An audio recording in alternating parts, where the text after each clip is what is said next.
Hello guys, good morning and welcome back to my channel. তো তোমরা সবাই কেমন আছো? আশা করছি খুব ভালো আছো। আর আমিও আজ খুব ভালো আছি। হ্যাঁ, আর আজ চলে এসেছি সুন্দর একটা রান্নার রেসিপি নিয়ে। দাদা, তুই মাথায় কি পরেছো?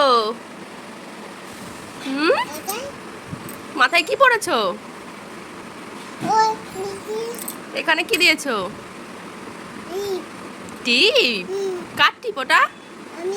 আর এখন সকাল 8:30 বাজে। তো আজ ছেলে সকাল সকাল উঠে পড়েছে। আর ওর দাদা একটু রুটি খাচ্ছিল, সকালে উনি রুটি খান, তো সেখান থেকেও রুটি নিয়ে খাচ্ছে। আর দেখো তোমাদের কি বলছে। তো আমার এই চ্যানেলটি তোমাদের যদি ভালো লেগে থাকে তো সাবস্ক্রাইব করে দিও আর নোটিফিকেশানটা অন করে দিও। তো দেখতে পারছো বাইরের দৃশ্যটা আজ খুব সুন্দর লাগছে। তো এখন তাই একটুখানি আমি জাস্ট একটু ভিডিও করে নিয়েছি। আর এখন চলে যাব আমি রান্নাঘরে। তো আজ আমি করব বাসন্তী পোলাও আর মটন কষা। তো তোমরা অনেকেই হয়তো গোবিন্দভোগ চালের পোলাও খেয়েছো, আমিও খেয়েছি, কিন্তু আজ ইচ্ছা করলো বাসমতি চালের পোলাও করব। আর এর মধ্যে একটা সিক্রেট বিষয় আছে, তো সেটাও তোমরা দেখতে থাকবে। আর আমি এখানে চালটা 1 ঘন্টা মতো ভিজিয়ে রেখে চালটা আমি বসিয়ে দিয়েছি।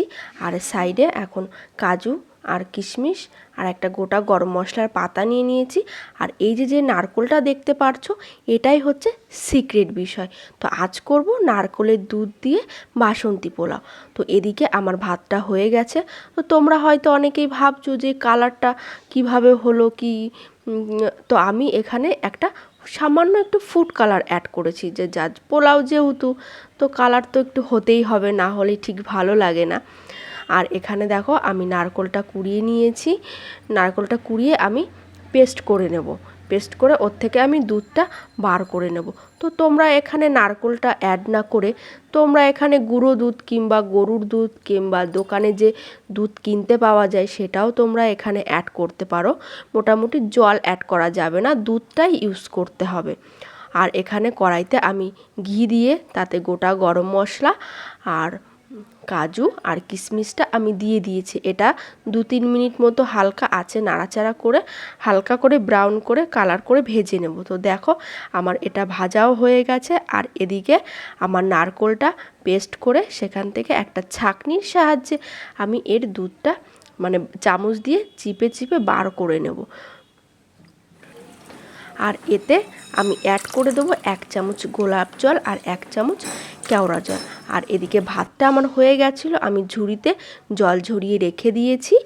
আর হাঁড়িতে আমি এখানে দেখো কি কি দিতে থাকি, ঘিটা দিয়ে দিয়েছি। আর যে ঝরানো চালটা ছিল, জল ঝরানো, সেই চালটা আমি এখানে দিয়ে দিয়েছি। আর এর ওপরে যে কাজু কিশমিশটা আমি ঘির তেলে ভেজে রেখেছিলাম, সেই কাজু কিশমিশটা আমি এতে ওপর দিয়ে ছড়িয়ে দেব।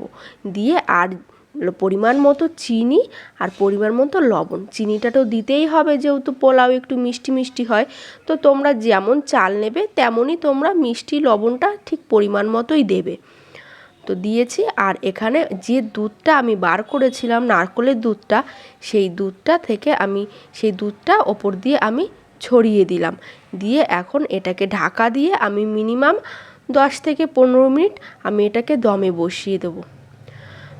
আর এদিকে দমে বসিয়ে দিয়ে আমি মাংসটাও রান্না করে নেব, যেহেতু দুপুরের মেনুতে রয়েছে। তো দেখো আমি এটাকে দমে বসিয়ে দিয়েছি, দিয়ে আমি মাংসটা নিয়ে নিয়েছি। তো মাংসটা আমি জাস্ট নর্মালভাবেই রান্না করব। তো এটাতে আমি এখন পেঁয়াজ কুচি, আদা বাটা, সামান্য রসুন বাটা আর লঙ্কা, হলুদ আর একটু সর্ষের তেল আর লঙ্কার গুঁড়ো দিয়ে ভালো করে হাতে ম্যারিনেশন করে নেব। তো তোমরা এখানে টক দইও অ্যাড করতে পারো, যার যেটা মনে হয় সেটা অ্যাড করতে পারো। আমি এখানে টক দইটা ইউজ করিনি, কেননা আমার ভালো লাগে না। তো এটা আধা ঘন্টা মতন আমি ম্যারিনেশন করে রেখে দেবো। আর এদিকে তো আধা ঘন্টা পর আমি কড়াইতে তেল দিয়ে দিয়েছি, দিয়ে একটা শুকনো লঙ্কা আর তেজপাতা ফোড়ন দিয়ে আর জিরে ফোড়ন দিয়ে তাতে আমি পেঁয়াজ কুচিটা দিয়ে দিয়েছি। গোটা যে মশলাটা আমি করেছিলাম পেস্ট, সেটার থেকে হাফটা আমি মাংসে মাখিয়েছি আর হাফটা আমি রেখে দিয়েছি কষানোর জন্য। তো দেখো আমি কড়াইতে দিয়ে দিয়েছি রসুন বাটা, আদা বাটা, জিরে বাটা, পরিমাণ মতো একটু লবণ, একটু হলুদ গুঁড়ো আর লঙ্কা। এখানে গুঁড়ো মশলা আমি একটাই ইউজ করেছি, সেটা হচ্ছে লঙ্কার গুঁড়ো, আর একটু কাশ্মীরি লঙ্কা ইউজ করেছি। তো এই মশলাটাকে একটু জল দিয়ে ভালো করে আস্তে অল্প মানে লো ফ্লেমে এটাকে কষিয়ে নিতে হবে। মোটামুটি 5-6 মিনিট এটাকে আমি ভালো করে কষিয়ে নেব। তো দেখতে পাচ্ছ আস্তে আস্তে জল ঝরতে শুরু করে দিয়েছে। তো তোমরা জানি না কে কেমন কিভাবে মটনটা রান্না করো। অনেকে আগে প্রেসার কুকারে সিটি দিয়ে নিয়ে তারপর কষিয়ে রান্না করে, আবার অনেকে তোমার কড়াইতেই কষিয়ে নিয়ে কড়াইতেই মটনটা রান্না করে। তো আমরা এখানে আমি বিয়ে হয়ে এসে পর্যন্ত দেখেছি মটনটা এখানে আমার মা হচ্ছে মানে আগে কষিয়ে নিয়ে পরে প্রেসার কুকারে দেয়। তো আমিও সেটাই শিখে গেছি, তো সেই অনুযায়ী আমি আজকে রান্নাটা করছি। তো দেখতে পারছো মশলাটা আমার অলরেডি মানে তেলটা ঝরতে শুরু করেছে। তো এখন আমি এর মধ্যে যে মাংসটা আমি ম্যারিনেশন করে রেখে দিয়েছিলাম, আমি সেই মাংসটা আমি এতে অ্যাড করে দেবো। তো তোমরাও দেখতে পারছো, দেখো কালারটাও খুব সুন্দর এসেছে, যেহেতু একটু কাশ্মীরি লঙ্কা দিয়েছি আর লাল লঙ্কার গুঁড়ো আছে। তো দেখো আমি ম্যারিনেশন করা মাংসটা আমি এর মধ্যে দিয়ে দিলাম। তো তোমরা চাইলে ম্যারিনেশন নাও করতে পারো, কিন্তু ম্যারিনেশন করে রাখলে মাংসটা বেশ সফট হয়, সুন্দর হয়, রান্নাটাও ভালো হয়। তো এখন এটাকে দিয়ে আমি মোটামুটি 5 থেকে 10 মিনিট পর্যন্ত এটাকে ভালোভাবে আমি নাড়তে থাকবো।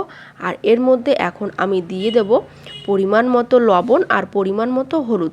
যেহেতু আমি মশলায় সামান্য পরিমাণে আমি লবণ দিয়েছিলাম, তো এখন আমি এটাতে মানে টেস্ট অনুযায়ী আমি এখানে পুরোটাই লবণ আর হলুদ দিয়ে দেবো, আর একটু গোলমরিচের গুঁড়ো দেবো। তো গোলমরিচের গুঁড়োটা তোমরা কে কে খাও জানি না, তো আমাদের মাংস, ডিম প্রায় কিছুতেই গোলমরিচের গুঁড়োটা আমরা দিই। তো দেখো আমি ভালো করে নেড়ে চেড়ে এটাকে 5 মিনিট ঢাকা দিয়ে আমি রেখে দিয়েছিলাম। তো এখন ঢাকনা খুলে দিয়েছি। তো দেখো একটু টমেটো কুচি রেখেছিলাম, টমেটো কুচিটা আমি পরে দিয়েছি। তো তোমরা চাইলে মশলার মধ্যেও দিয়ে কষাতে পারো, তো আমি একটু পরেই দিয়ে দিয়েছি। আর অন্যদিন আমি এর মধ্যে দুটো 3টে 4টে যাই হোক মোটামুটি 3-4টে মতো আমি গোটা রসুন দিয়ে দিই। তো আমার খাসির মাংসে গোটা রসুন খেতে দারুণ লাগে। আমি দেখেছি অনেকেই এই রান্নাটা করে, খাসির মাংসের মধ্যে গোটা রসুন দেয়, তোমরাও হয়তো অনেকেই করো, তো আমি আজকে দিইনি। তো দেখো মাংসটা আমি কষাতে শুরু করে দিয়েছি, মাংসটা অলরেডি কষিয়ে এসছে, কালারটাও সুন্দর এসছে, আর দেখো তেল ঝরতে শুরু করে দিয়েছে। আর আমি যে আলুটা ভেজে রেখেছিলাম সেই আলুটা আমি মাংসের মধ্যে আমি দিয়ে দিলাম, দিয়ে আমি এটাকে ভালো করে আরেকটু কষিয়ে নেব, ভালো করে নাড়াচাড়া দিয়ে কষিয়ে নেব। তো আলুটা আমি এখন তুলে নেব। তোমরা হয়তো ভাবতে পারো যে আলুটা কেন তুলে নিচ্ছ তুমি, তো দেখবে আমি কেন আলুটা আমি তুলে নিয়েছি। তো আলুটা আমি তুলে নিয়েছি তার কারণ আমি আলুটা পরে দেব। তো আমি এখন কষানো হয়ে গেছে, এখন আমি প্রেসার কুকারে মাংসটা দিয়ে দিয়েছি, আর যে আলুটা আমি তুলে রেখেছিলাম সেই আলুটা আমি মাংসের ওপরে এখন দিয়ে দিলাম। কেন যেন ওপরে দিয়েছি, কারণ যখন আমার মাংসটা হয়ে যাবে তখন আমি আলুটা যেহেতু গলে যায় খুব, তাই ওপর থেকে আলুটা আমি তুলে নেব আস্তে করে, নিয়ে মাংসটা আর একটু ফুটিয়ে গরম মশলা দিয়ে আমি এটাকে নামিয়ে নেব।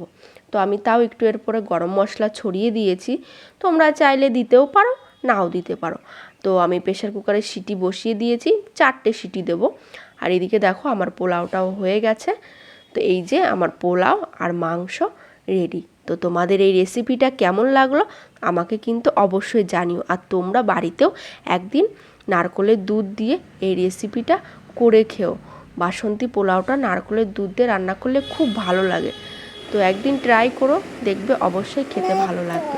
তো দুপুরে খাওয়া দাওয়া কমপ্লিট করে দেখি এখন মোটামুটি 4টে বাজে, আর ছেলে উঠে পড়েছে। আমি আজকে আর একটু রেস্ট নিতে পারিনি, তো রান্না খাওয়া দাওয়া করে যে একটু ঘরে এসেছি দেখি ছেলে উঠে পড়েছে।